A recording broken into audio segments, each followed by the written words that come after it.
Assalamualaikum and hi everyone. Welcome to our presentation on a very important safety issue in construction work, excessive vibration hazard. I'm Ahmad Robi Hidayat bin Ahmad Ridwan and my metric card number is 423-100-3241 and I'm here with my colleagues Shamil Zahin and Najwan Dede. Today we're diving into what causes excessive vibration, how it impacts worker and mostly importantly, what we can do about it. Let's get started. Okay, here quick look at what we'll be covering. First, we introducing you to the problem of excessive vibration. Next, we talk about the main cause. Then we cover the effect on worker. Then we share strategy for reducing the risk. And finally, we wrap things up with our conclusion. So, what do we mean by excessive vibration? Well, it's exactly what it sounds like. Construction sites are full of heavy machinery, jackhammer, drill, and bulldozer. This machine produce instant vibration, and when workers are exposed to them for a long period, it can lead to serious health issue. Okay, let's look at why this happened. Assalamualaikum and hello everyone. First of all, I would like to introduce myself. My name is Najwan Daniel bin Ajib and my metric number is 42310028551D. And for my part, I would like to explain about the causes of excessive vibration. There are a few big factors that can contribute to excessive vibration. Number one is because of heavy machinery. When the worker continue to use off-power tools like jackhammer and drills, they can generate significant vibration. Number two is because of the prolonged exposure. When workers spend long hours operating this tool without breaks, the risk will increase. And the number three is because of the poor maintenance. Machines that are not well maintained tend to vibrate more, which can make the situation become more worse. Okay, next I would like to explain about the effects on workers. So, what the impact does all this have on workers? Unfortunately, the effects can be pretty serious. The number one effect is it can be the musculoskeletal disorder. It is because of the prolonged exposure that can lead to the back pain, muscle strain, and also the joint pain. Number two, it can affect the vibration of white fingers to the workers. This condition causes numbness, tingling, and reduced blood flow in the fingers of the worker. And the last one is the fatigue and reduced productivity, just such as like overtime, constant vibration wear workers out, leading to fatigue, reduced productivity, and a higher chance of making mistake. So that's all from me. So I would like to pass to the next presenter. Thank you. Hi, Assalamualaikum and good evening. My name is Shamil Zahin bin Muhammad Zahir and my metric card number is 4231000931. Okay, I will start. Mitigation strategies. But there's good news. There are effective strategies we can implement to reduce this risk. We have 4 implement. Number 1. Vibration damping equipments. Tools designed to minimizing vibration can make a huge difference. Number 2. Health monitoring. Regular health check help catch early sign of vibration-related injuries. Number 3. Job rotation.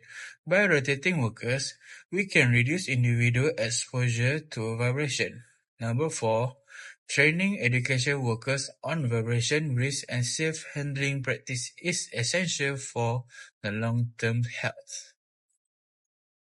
In conclusion, managing vibration exposure is crucial to keep our construction workers be safe. By implementing these strategies, we can help create a safer, healthier, and more productive work environment. Thanks for watching. We hope this presentation gives you valuable insight into excessive vibration hazard and how we can reduce the risk. If you have any question or you want more information, feel free to reach out. Hand-arm vibration, HAV. Repeatedly using vibrating equipment such as jackhammers, breakers, grinders, scabblers, or drills causes your hands, arms, and possibly other parts of your body to shake, which is known as hand-arm vibration. You may have experienced its effects before without even realizing what it was. For instance, ever felt a tingling sensation, numbness, or feeling as if your hands and arms were still shaking after using a power tool for a long time? This tingling or numb sensation usually disappears after a short while. However, it is an early symptom and warning sign that if you continue to use the equipment or machinery for long periods of time, you could get hand-arm vibration syndrome. Exposure to high-frequency vibration is so dangerous because the vibrations damage the nerves and blood vessels in your fingers, hands, and arms.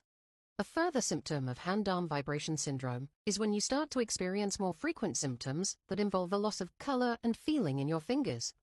This is then followed by a red flush and throbbing sensation, which signals a return of blood into your hands or fingers. This usually happens after prolonged exposure to vibration. People with severe cases of hand-arm vibration syndrome experience worse attacks, especially in colder weather that could last an hour.